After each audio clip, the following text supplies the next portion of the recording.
Ya, baik Bapak Ibu, Assalamualaikum warahmatullahi wabarakatuh. Semuanya sehat? Semangat? Mana semangatnya?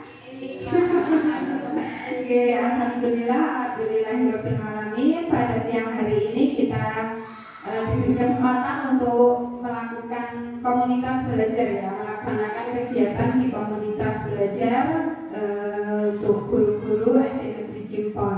Pada kesempatan kali ini kita akan belajar bersama tentang budaya positif. Nah, sebagai seorang guru yang sudah melaksanakan kurikulum Merdeka selama berapa tahun berarti kita ya? Berjalan 3 tahun ya. Tentu kata budaya positif itu bukan hal yang baru lagi. Sudah sering mendengar. Dia ngomong betul. Sudah sering tak? Nah, berarti sudah paham? Sudah? Sedikit lama-lama menjadi bukit. Nah, harapannya dari apa yang kita pelajari bersama pada siang hari ini, nanti Bapak Ibu guru itu dapat memahami perannya sebagai seorang guru untuk membangun budaya positif dengan menerapkan konsep disiplin positif dalam berinteraksi dengan murid ya. Jadi nanti silakan mencermati apakah yang dilakukan selama ini itu sudah termasuk dalam disiplin positif atau belum. Nah, seperti itu. Kemudian yang kedua, ini Bapak Ibu guru nanti menjelaskan konsep makna disiplin, keyakinan kelas, hukuman dan penghargaan, segitiga restitusi dan menerapkannya dalam ekosistem sekolah yang aman dan berpihak pada murid. Kemudian yang ketiga Bapak Ibu, yaitu Bapak Ibu menganalisis secara reflektif dan kritis penerapan budaya positif di sekolah. Makanya ya, semoga tujuan pembelajaran pada siang hari ini nanti tercapai semua di akhir pembelajaran. Mari sebelum kita lanjut ke materi, kita berdoa terlebih dahulu. Berdoa dipersilakan. Bismillahirrahmanirrahim.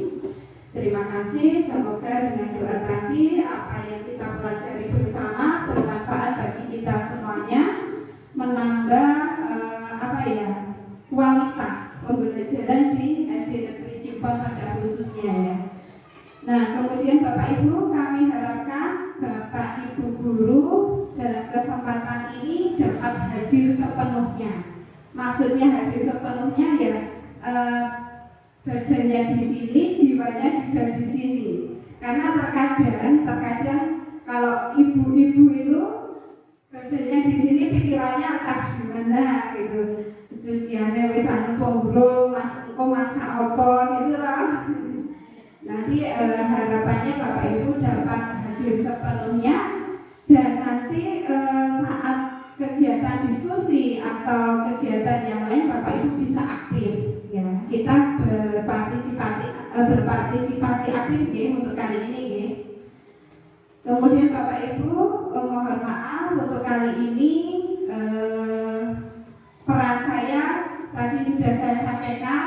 Di samping saya sebagai kepala sekolah yang punya kewajiban untuk mendampingi Bapak Ibu dalam pembelajaran yang menyenangkan di kelas dan juga penerapan budaya positif di kelas, juga karena ada tugas sebagai fasilitator PGP yang harus mengimbaskan di sekolah masing-masing. Paling tidak di sekolah masing-masing, syukur-syukur di tingkat kapanipun ataupun tingkat kabupaten. Biar apa? Biar yang sekolah yang tidak ada guru penggeraknya itu juga ikut belajar bersama, tahu materinya. Makanya kesempatan kali ini banyak pemimbasan seperti yang UNJ kemarin ya. Kemudian Bapak Ibu, ini di sini saya sampaikan ada 6 kesepakatan kelas. Nanti kita cermati bersama apakah ada yang mau ditambahkan ataukah ada yang mau dikurangi ataukah ada yang mau dilengkapi nih? Yang pertama, saya menuliskan seluruh peserta memiliki kesempatan untuk berpendapat. Bagaimana untuk yang pertama? Bisa diterima? Bisa. Kemudian yang kedua, berpikiran terbuka dan saling menghormati. Oke? Yang ketiga, jika ada satu peserta berbicara, maka peserta yang lain mendengarkan. Oke? Yang keempat, berpendapat setelah dipersilakan. Ya, yang kelima, berpartisipasi penuh. Siap? Yang keenam, mengikuti sesi kelas dengan perasaan yang gembira. Siap? Gembira? Ada tambahan? Ini baru 6, mungkin ada tambahan? Sudah cukup? Disepakati bersama? Kita sepakati ya? Ya, kita kesepakatan belajar kita pada siang hari ini. Oke. Untuk selanjutnya kita laksanakan bersama-sama. Nah, baik Bapak Ibu, biar menambah semangat Bapak Ibu dalam mengikuti sesi berbagi pada siang hari ini, karena siang-siang rawan ngantuk habis makan. Biar lebih semangat, mari berdiri Bapak Ibu. Kemudian di depan sini harus berhadapan ke sana.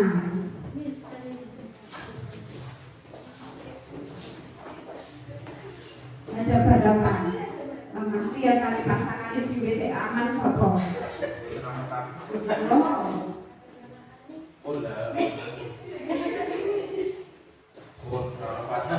Ya Mas Ri senyano Mbak Devi ben ikut. Oh iya. Iki enggak terlalu sempit apa mboten? Ke sana, maksudnya ke sana atau ke sini? Apa ke sana? Kene, maksudnya gitu. Jadi Mbak Devi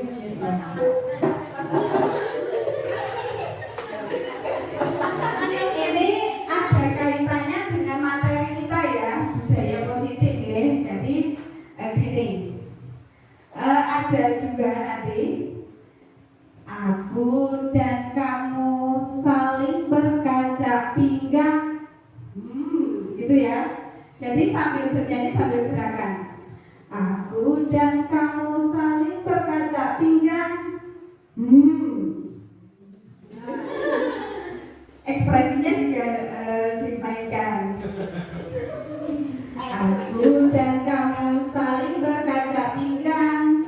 Aku dan kamu lalu berjabat tangan.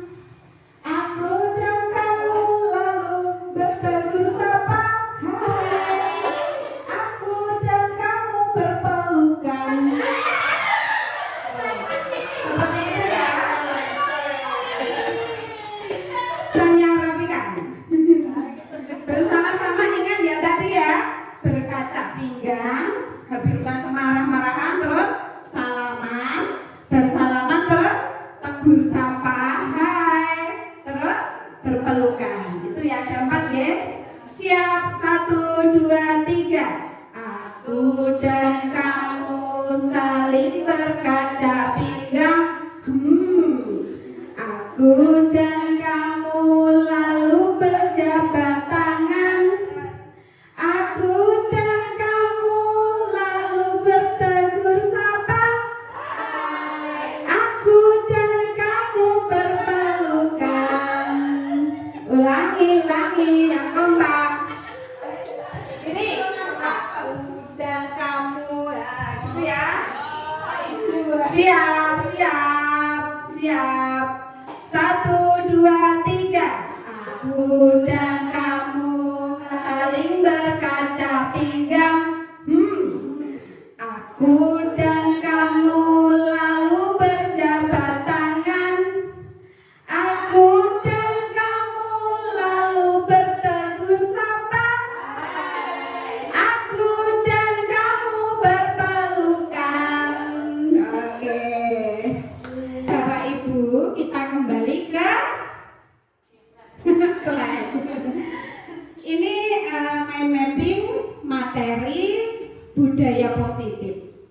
Jadi materi-materi ini didasarkan pada teori kontrol yang dicetuskan oleh Dr. William Glasser. Bahwasanya Bapak Ibu itu tidak bisa mengontrol orang lain. Benar apa salah dulu ini? Walaupun Bapak Ibu itu ngandani murid-murid, nek bocah kuwi ora iso diarahke, kira-kira bisa apa enggak manut? Tidak ya. Jadi sebenarnya yang mengontrol mereka itu siapa? Dirinya sendiri ya. Jadi guru itu sebenarnya tidak bisa mengontrol murid-murid, karena yang bisa mengontrol itu sebenarnya adalah diri sendiri. Nah kemudian ini adalah bagaimana Bapak Ibu ataupun murid-murid kita itu belajar mengontrol dirinya sendiri dengan cara menggali potensi diri agar tercapai tujuan yang mulia, yaitu sesuatu menjadi seseorang yang kita inginkan berdasar nilai-nilai yang kita hargai. Karena apa Bapak Ibu? Manusia pada umumnya melakukan sesuatu hal itu motivasinya dibagi menjadi 3. Motivasi manusia dalam melakukan segala hal itu pada umumnya dibagi menjadi 3, yaitu yang pertama untuk menghindari hukuman. Jadi aku ngene ben kok ora dihukum. Masuk gak ini? Masuk ya. Kemudian yang kedua, melakukan sesuatu itu agar mendapat imbalan. Ya apa buatan itu? Imbalan baik itu berupa fisik, uang atau hadiah, ataupun berupa ujian dari guru. Mungkin apa buatan ini? Nah kemudian yang ketiga melakukan sesuatu hal untuk menghargai dirinya sendiri. Jadi tadi ada beberapa hal yang motivasi seorang melakukan sesuatu itu 3. Yang pertama menghindari hukuman. Yang kedua biar mendapatkan imbalan. Kemudian yang ketiga, nah menurut Bapak Ibu, mana yang berasal dari unsur intrinsik, mana yang berasal dari unsur ekstrinsik? Intrinsiknya yang diri sendiri, kemudian ekstrinsiknya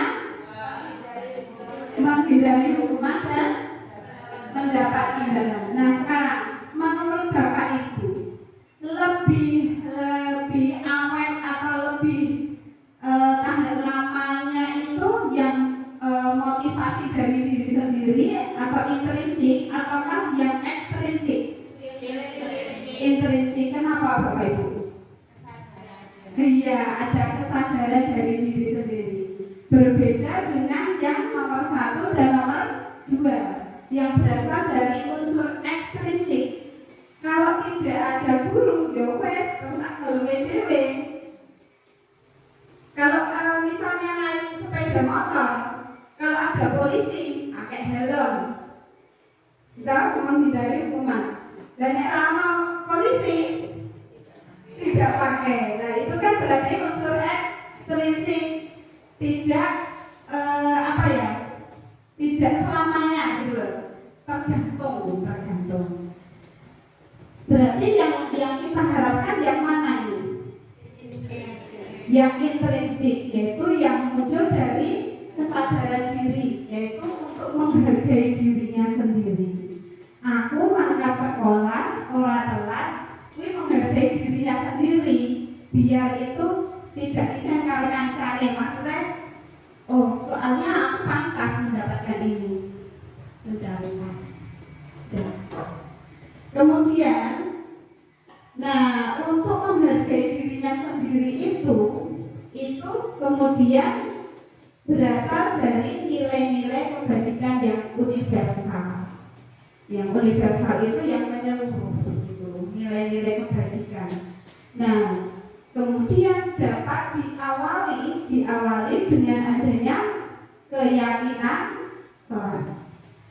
Keyakinan kelas di sini harapannya bukan hanya sekedar panjangan disepakati bersama di awal kemudian ditanam di kelas, tetapi terbarui orang disinggung-singgung. Nah, itu masih bersifat belum bermakna, belum terlalu bermakna gitu. Nah, Bapak Ibu, kemudian menyangkut tugas kita sebagai guru, kita perlu introspeksi diri menyangkut 5 posisi kontrol kita sebagai guru. Nah, nanti Bapak Ibu bisa mencermati, oh aku nek ngomongnya berarti aku baru di posisi kontrol yang ini gitu. 5 posisi kontrol apa yang dimaksud? Yang pertama yaitu sebagai penghukum. Yang kedua sebagai pembuat rasa bersalah. Yang ketiga sebagai teman. Yang keempat sebagai pemantau. Yang kelima manajer. Kemudian yang sebagai penghukum, contohnya ada murid telat. Kamu, nah itu suaranya sudah keras, terlambat setiap hari, cepat push up, gitu. Langsung ada hukuman, baik itu fisik maupun non fisik. Kalau membuat rasa bersalah itu, tolonglah, Bu Guru itu sudah capek menjelaskan dari pagi sampai siang, masa nggak paham-paham juga. Bu Guru sudah capek loh menjelaskan berulang-ulang kali. Yang lainnya sudah paham, masa kamu nggak paham-paham? Nah itu membuat rasa bersalah. Jadi karena satu anak itu mungkin terlambat dari teman yang lain dalam memahami materi, terus ibu gurunya seperti itu membuat rasa bersalah. Berarti itu unsur intrinsik atau ekstrinsik. Ini penghukum X juga ya, karena ada pengaruh gurunya, Kemudian bersifat posisi kontrol sebagai teman lebih friendly. Di sini lebih friendly. Misalnya, ayo segera dikerjakan.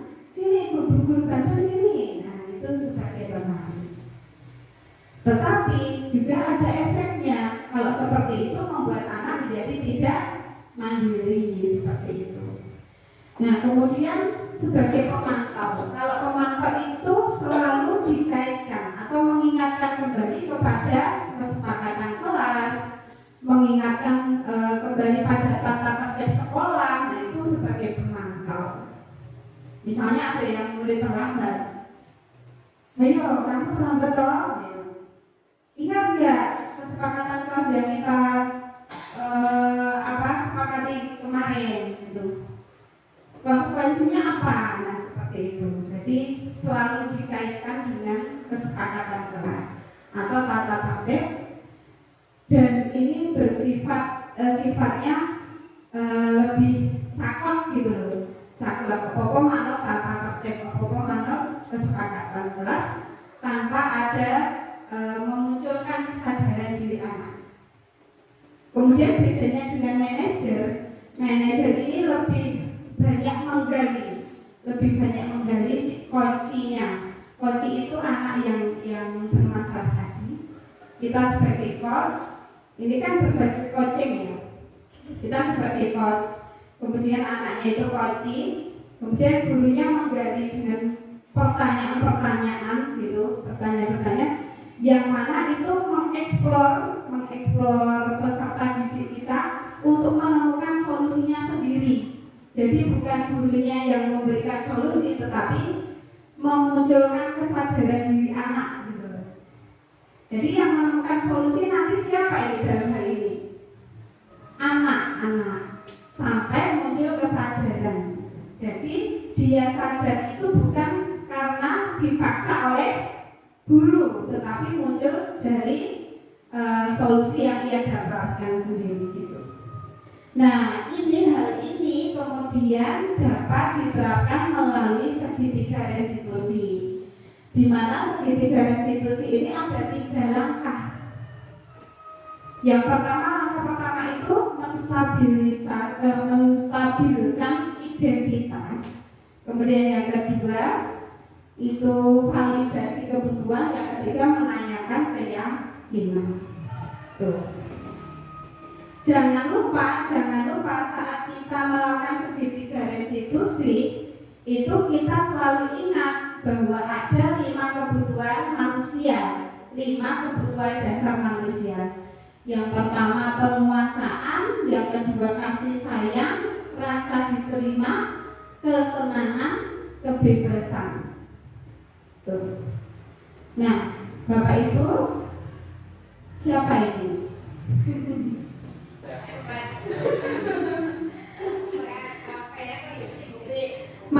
Mari kita bersama-sama mengubah dari paradigma stimulus respon.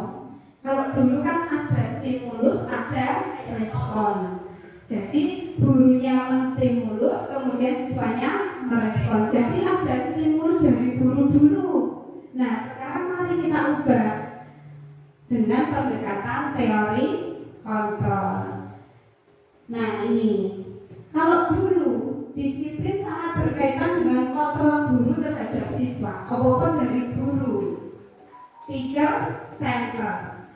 Murid kudu ngene, kabeh padha serempak sekelas, aturannya sama gitu. Nah, menurut Dr. William Glasser dalam kontrol teori atau teori kontrol terdapat beberapa miskonsepsi. Miskonsepsi ini berarti benar? Tidak ya. Di antaranya ilusi. Ilusi itu apa? Angan-angan bahwa guru itu mengontrol siswa, seolah-olah guru itu mengontrol siswa.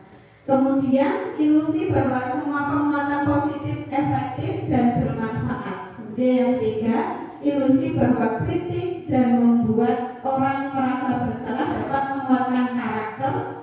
Ilusi bahwa orang dewasa itu memiliki hak untuk memaksa. Nah, menurut Bapak Ibu dari 4 ini benar apa enggak ini? Benar enggak ini? Apakah guru mengontrol siswa itu betul? Kurang tepat ya. Kemudian bahwa guru penguatan positif, efektif dan bermanfaat tidak selalu ya. Kadang ya, tapi tidak selalu. Jadi kalau yang berlebihan juga tidak baik. Kemudian ilusi bahwa kritik dan membuat orang merasa bersalah dapat menguatkan karakter. Tidak juga ya. Kemudian orang dewasa memiliki hak untuk memaksa. Tidak juga ya. Yang ada kalau dipaksa anak-anak malah berontak gitu. Kemudian Bapak Ibu, kita lanjut aja ya. Nah, ini kata-kata Ki Hajar Dewantara.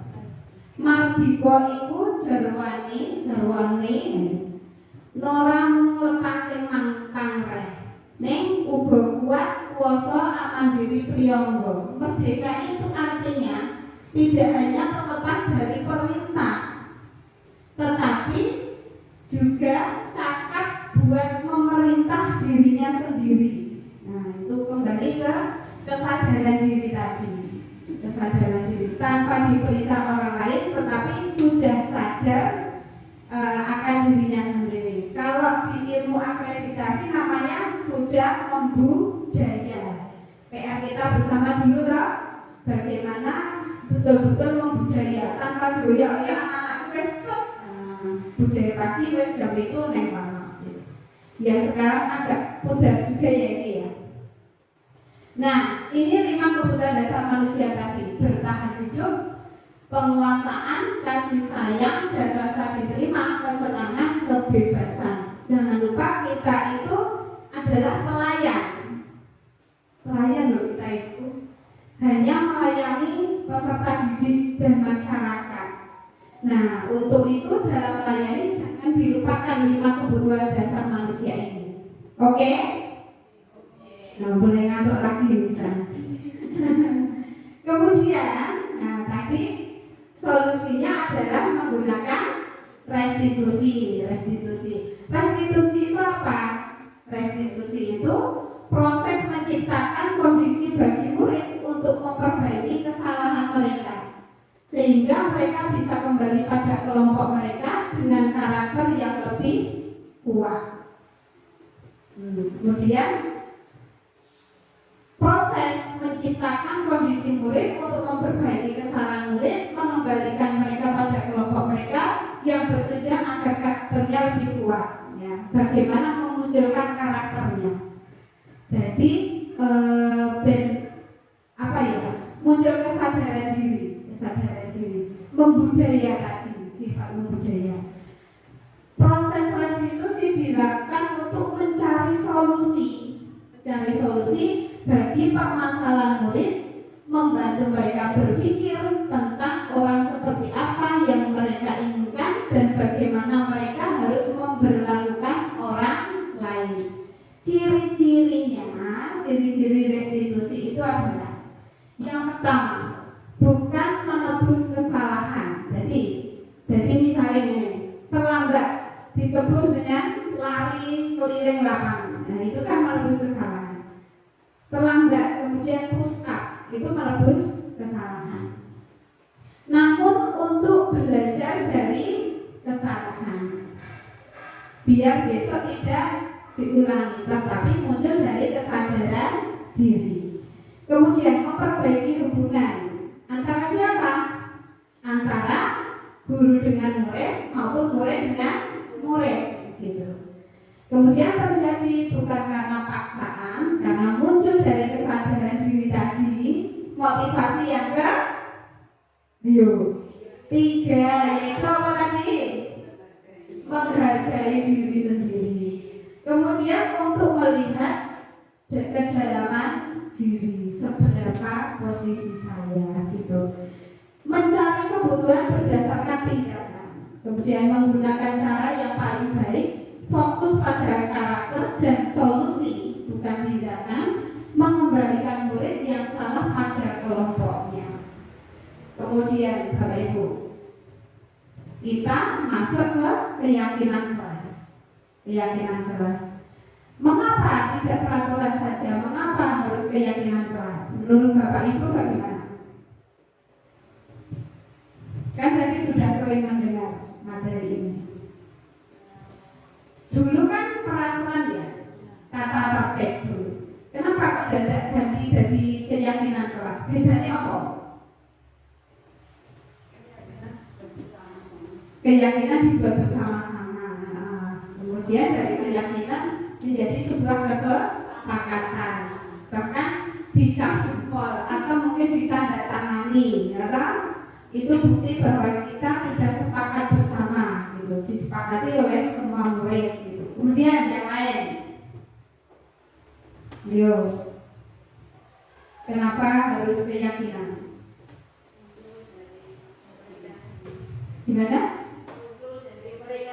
Muncul dari ide anak-anak sendiri, baik. Yang muncul dari ide anak-anak sendiri itu membuat mereka senang, bangga, impian ideku. Maka ada perbuatan untuk mentaati. Berbeda kalau sudah dibuat sekolah, bahkan kadang tidak dibaca. Jangankan ditaati, bahkan mungkin tidak dibaca, karena mereka tidak terlibat dalam pembuatannya. Kemudian apa lagi? Ayo, apa lagi? Biasanya kalau tata tertib ada, jangan membuang sampah sembarangan. Nah, kata jangan ini bahkan dibuat meme. Jangan itu sama dengan perintah gitu ya. Ya kan kalau tata tertib kan seperti itu, dilarang, dilarang apa gitu, dilarang terlambat, jangan apa gitu kan kalau tata tertib atau peraturan. Tetapi kalau keyakinan kelas itu kalimatnya berupa kalimat positif, kalimat positif yang itu mensugesti dirinya sendiri untuk melakukan hal-hal yang positif. Harapannya seperti itu. Misal, mengapa kita memiliki peraturan harus menggunakan helm bila mengendarai kendaraan roda 2? Peraturan ini. Mengapa kita memiliki peraturan harus menggunakan helm bila mengendarai kendaraan roda 2? Untuk keselamatan. Tetapi pada kenyataannya untuk menghindari dari polisi, ya berarti menghindari dari hukuman tadi toh. Nah itu bersifat apa ya? Selalu dilaksanakan apa tidak? Jadinya tidak. Kalau kalimatnya orang berpolisi berarti orang ego gitu. Nah itu ya, itu masih bersifat eksternal. Kemudian, mengapa kita memiliki peraturan harus datang tepat waktu saat misalnya pada saat mengikuti pelatihan? Apa itu?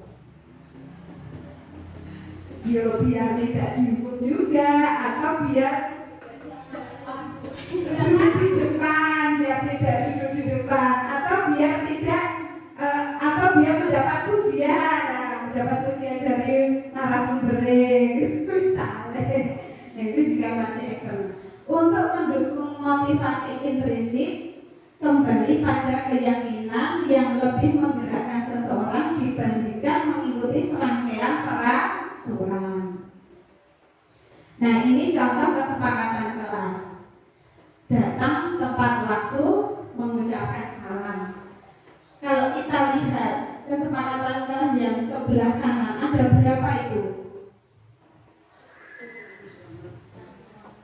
Berapa? 5 ya. Boleh dibaca ya bersama-sama ya. Pertama.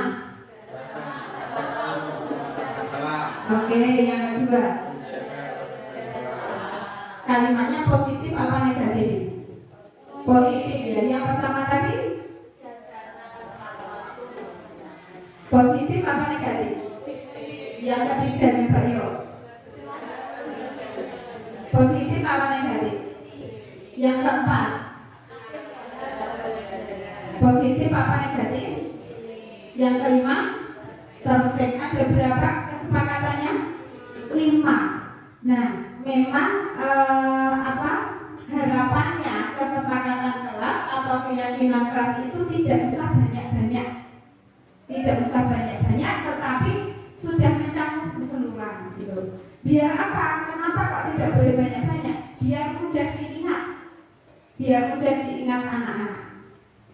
Yang nomor satu kesepakatan kelas misalnya ini datang tepat waktu. Yang kedua, kebersihan. Yang ketiga, berdoa. Yang keempat, aktif dalam pembelajaran. Yang kelima, tertib. Nah itu kalau cuma 5 lebih mudah dalam mengingatnya daripada yang lebih banyak lagi. Terus kalimatnya pendek-pendek dan positif, kalimat positif. Yang ini juga cuma 3 ya, cuma 3. Nah ini contoh kelas 6 simpel 8 ada 8 masih relatif sudah diingat juga ya, ada 8 dan poin-poinnya juga jelas gitu. Kalau dicermati kalimatnya juga sudah positif, kalimat positif. Nah kemudian ini dimanfaatkan kesepakatan kelasnya, dipakai setiap hari pada awal itu diingatkan kembali kesepakatan kita kelas kita ini mau untuk hari ini mau dirubah atau tidak, boleh nggak dirubah? ada yang dirubah atau tidak? Kalau tidak, kita sepakati untuk kita jaga, kita taati bersama selama pembelajaran hari ini. Kemudian di akhir pembelajaran bisa diingatkan, tadi ada enggak ya yang melanggar kesepakatan kelas? Kemudian kalau ada yang melanggar berarti perlu restitusi. Ini perbedaan peraturan dan keyakinan kelas. Contoh ini, dilarang mengganggu orang lain. Nah, kan ada kata negatifnya, ada jangan, dilarang, seperti itu. Kemudian dirubah menjadi kalimat yang positif.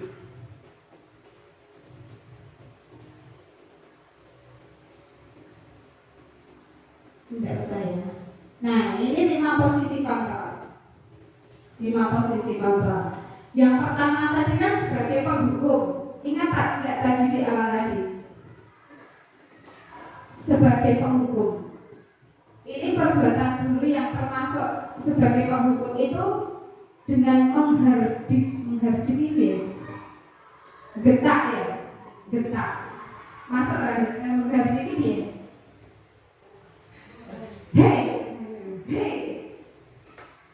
menunjuk-nunjuk, kamu ya datang terlambat, kemarin terlambat, sekarang juga terlambat, besok terlambat lagi apa tidak? Kemudian menyakiti atau menyindir. Menyindir itu juga menyakiti ya, tapi secara psikologis. Terus kemudian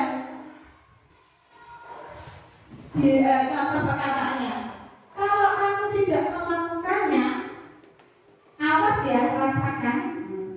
Atau misalnya ada yang datang terlambat, ya, kalau kamu besok masih, kalau kamu tidak, misalnya datang pakai seragam yang berbeda. Ada tahu murid kita sering gitu ya, dono seragam apa dari seragam apa karena lupa. Kalau kamu tidak pulang ganti baju, maka Pak Guru hukum keliling lapangan. Nah, seperti itu contohnya. Terus pembuat rasa bersalah, perbuatannya bisa dengan berceramah, seharusnya kamu itu begini. Ibu kecewa dengan kamu. Ibu sudah menjelaskan panjang lebar, sudah capek-capek, sudah menasihati, sudah, tapi kamu tetap ngeyel, tetap bandel, seperti itu. Kamu seharusnya tahu ibu lelah sekali mengatakannya, ibu stres, nggak bisa lagi contoh gitu. Nah, itu termasuk yang kontrol dari luar ke berarti karena pengaruh gurunya. Kemudian sebagai teman, ayolah lakukan demi ibu. Masa kamu tidak mau? Ingat, ibu tidak kan pernah membantu atau kemarin, dan sekarang kerjakan sendiri ya, sebagai teman. Tapi efeknya nanti berikutnya akan ketergantungan. Yang ada kalau dipaksa anak-anak malah berontak gitu. Kemudian Bapak Ibu, kita lanjut aja ya. Nah, ini kata-kata Ki Hajar Dewantara. Mardika iku jarwane nora mung lepasing pangreh, ning uga kuat kuwasa lan mandiri priyangga. Merdeka itu artinya tidak hanya terlepas dari perintah, tetapi juga cakap buat memerintah dirinya sendiri. Nah, itu kembali ke kesadaran diri tadi. Kesadaran diri tanpa diperintah orang lain, tetapi sudah sadar akan dirinya sendiri. Kalau di ilmu akreditasi namanya sudah membudaya. PR kita bersama dulu toh, bagaimana betul-betul membudaya tanpa doyak ya anak-anak itu wesot. Budaya pagi wes jam itu naik warna. Yang sekarang agak pudar juga ya ini ya. Nah, ini 5 kebutuhan dasar manusia tadi: bertahan hidup, penguasaan, kasih sayang, dan rasa diterima, kesenangan, kebebasan. Jangan lupa kita itu adalah pelayan loh kita itu. hanya melayani peserta didik dan masyarakat. Nah, untuk itu dalam melayani jangan dilupakan 5 kebutuhan dasar manusia ini. Oke? Nah, boleh ngantuk lagi misalnya. Kemudian, nah tadi solusinya adalah menggunakan restitusi. Restitusi itu apa? Restitusi itu proses menciptakan kondisi bagi murid untuk memperbaiki kesalahan mereka, sehingga mereka bisa kembali pada kelompok mereka dengan karakter yang lebih kuat. Kemudian proses menciptakan kondisi murid untuk memperbaiki kesalahan murid, mengembalikan mereka pada kelompok mereka yang bertujuan agar karakternya lebih kuat. Ya, bagaimana memunculkan karakternya? Jadi muncul kesadaran diri, membudaya tadi, sifat membudaya. Proses restitusi dilakukan untuk mencari solusi bagi permasalahan murid, membantu mereka berpikir tentang orang seperti apa yang mereka inginkan dan bagaimana mereka harus memperlakukan orang lain. Ciri-cirinya, nah, itu kan menebus kesalahan. Terlambat, kemudian push up, itu menebus kesalahan.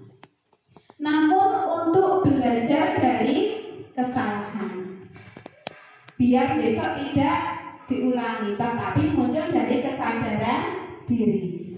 Kemudian memperbaiki hubungan antara siapa? Antara guru dengan murid maupun murid dengan murid, gitu. Kemudian terjadi bukan karena paksaan, karena muncul dari kesadaran diri tadi. Motivasi yang ketiga, yaitu apa tadi? Menghargai diri sendiri. Kemudian untuk melihat kedalaman diri, seberapa posisi saya, gitu.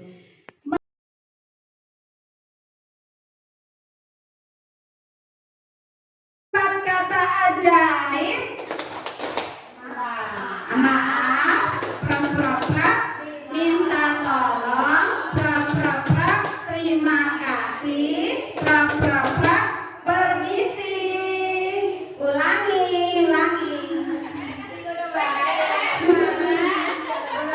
Rapikan barisan. Orang itu boleh minta tolong kalian. Siap. Tepuk 4 kata ajaib.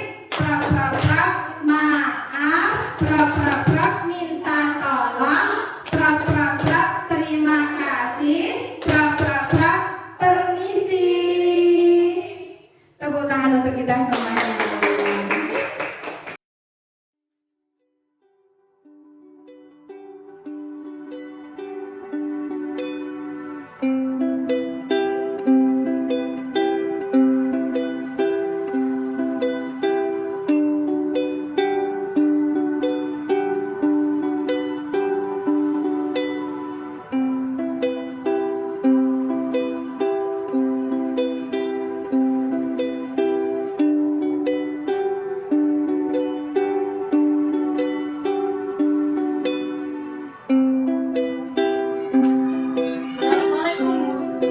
Waalaikumsalam. Sini Mas Fateh, masuk sini. Duduk Le.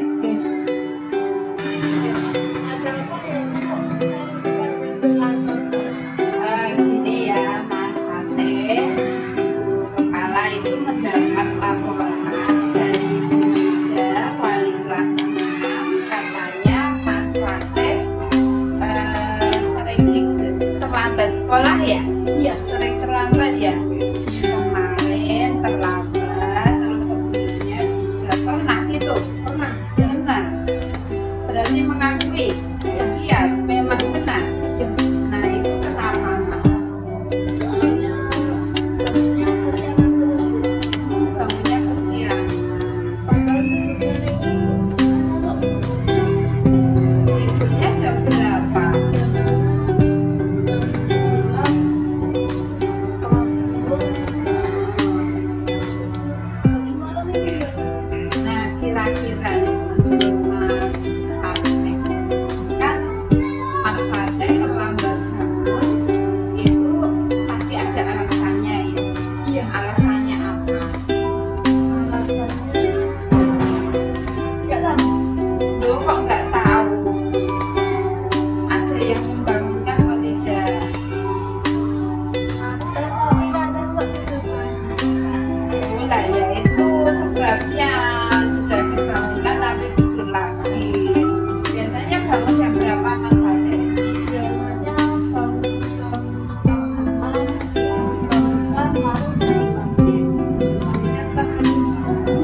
Jadi tidak apa-apa terlambat.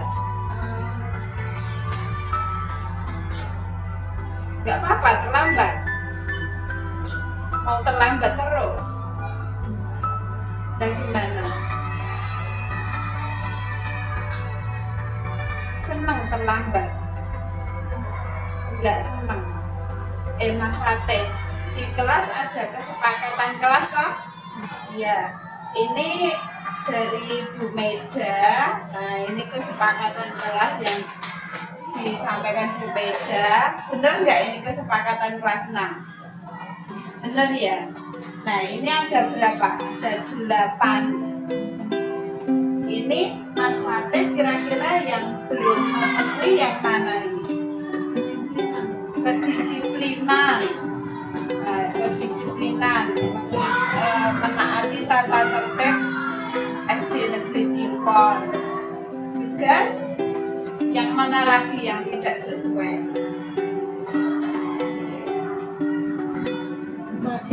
Kehadiran, karena harus datang dan masuk kelas tepat waktu. Itu tak? Ya. Jadi ada berapa kesepakatan yang dilanggar oleh Mas Fatih? Ada 2. Nek melanggar kesepakatan itu baik apa kurang baik? Kurang baik. Nah, itu tahu kalau kurang baik. Kalau hal-hal yang kurang baik itu dilanjutkan atau perlu diperbaiki. Nah, pinter itu diperbaiki. Nah, sekarang karena tadi Mas Fatih itu tidak sesuai dengan kesepakatan 2 hal, apa tadi Mas? Coba ingat. Kehadiran tidak tepat waktu, terlambat. Terus yang kedua, kedisiplinan. Itu penting apa tidak itu? Penting. Terus tadi katanya Mas Fatih kan tidak baik atau melanggar kesepakatan itu, makanya harusnya bagaimana?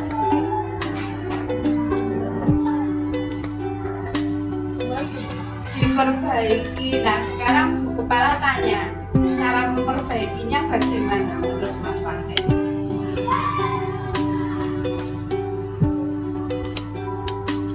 Biar tidak terjadi hal yang serupa.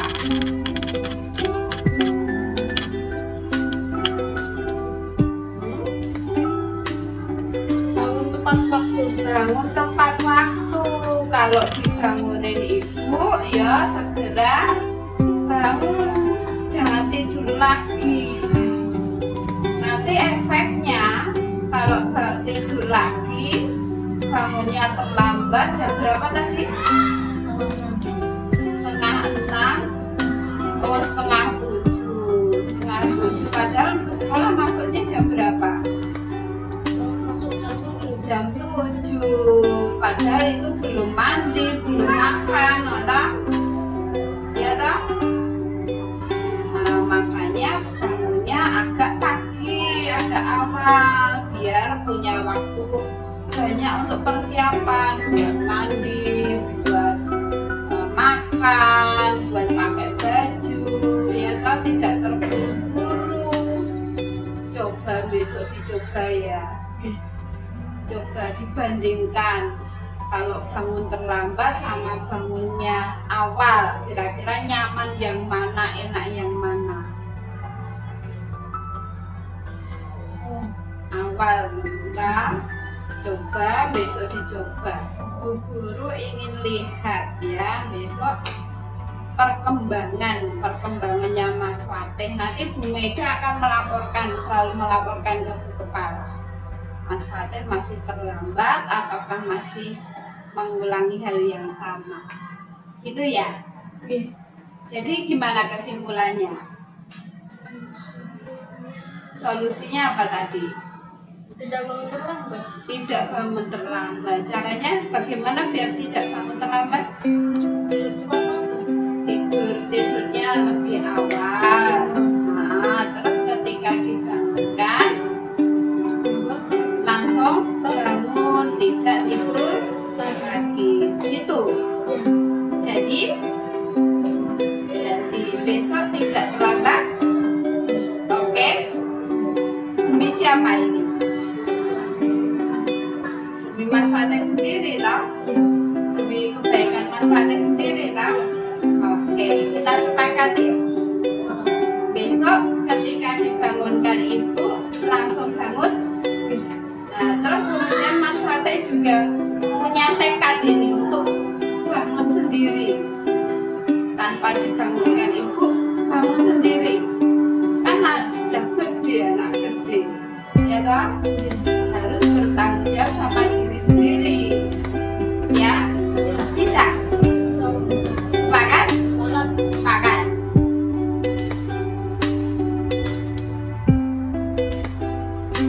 Assalamualaikum. Katanya Bu Meda malam manggil saya. Oh iya, sini Mas Alfian.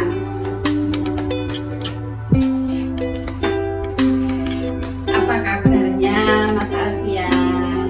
Baik, Sehat? sehat. Tahu nggak kenapa kok Mas Alfian dipanggil ke sini ke ruang guru kepala? Tahu Kenapa ya?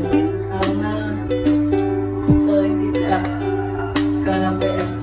Tidak mengerjakan PR? Ya, Wah, kenapa sulit?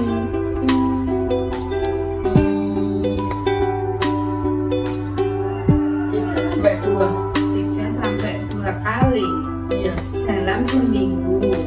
iya. Wah, kenapa itu?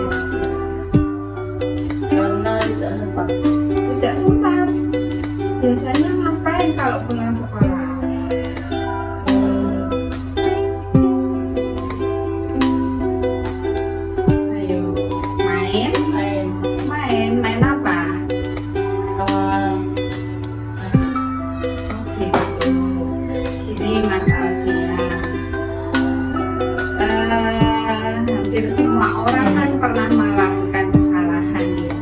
iya, Tetapi kesalahan itu kalau dibiarkan menurut Mas Alfian baik apa enggak? enggak. Enggak. Mas Alfian tahu kalau tidak mengerjakan PR itu tidak baik. Iya, Ada efeknya enggak? menurut nilainya. Menurun nilainya. Nah itu tahu. Dan mungkin teman-teman yang lain juga pernah tidak mengerjakan PR, tapi punya alasan tertentu. Semua orang pernah punya kesalahan, tapi pasti ada alasannya lah. Alasan Mas Alfian tidak mengerjakan PR sesungguhnya kenapa Mas? Karena Kenapa? Ayo ngomong terus terang sama kepala. Hmm? Kenapa?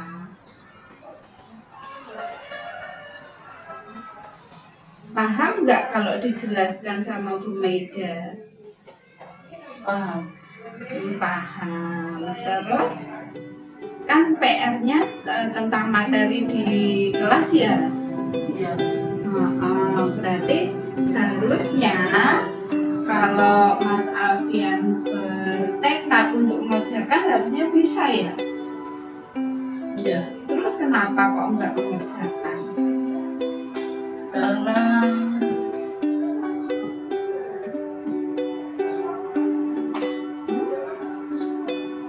Malas. Karena malas. Ayo. Ada yang mengingatkan nggak kalau di rumah? enggak. Nggak ada. Ibu bapak nggak pernah mengingatkan. Nah, ibu kerja bapak kadang-kadang sawah. Oh gitu. Bu Maida sering mengingatkan di grup apa tidak? HP-nya di bawah ibu. Oh gitu. Nah kalau seperti itu, menurut Mas Alfian, biar Mas Alfian itu kemudian besok mengerjakan PR gimana caranya menurut Mas Alfian?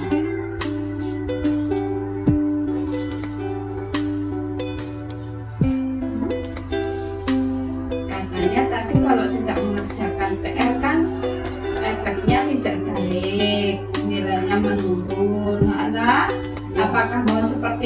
terus? Enggak. Enggak. Nah, kalau enggak berarti kita harus menemukan solusinya. Solusinya apa kira-kira? Nah, menurut Mas Alfian gimana caranya biar besok tidak terulang lagi?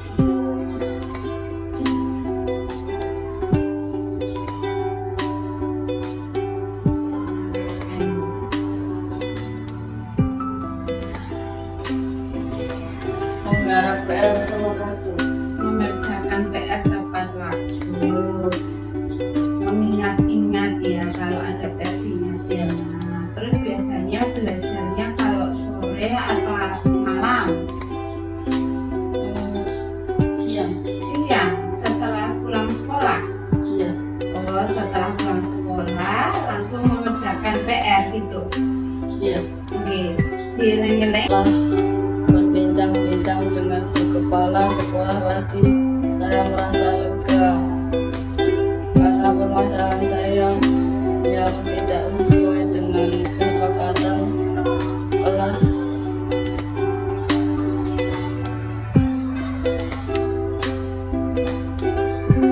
Sekarang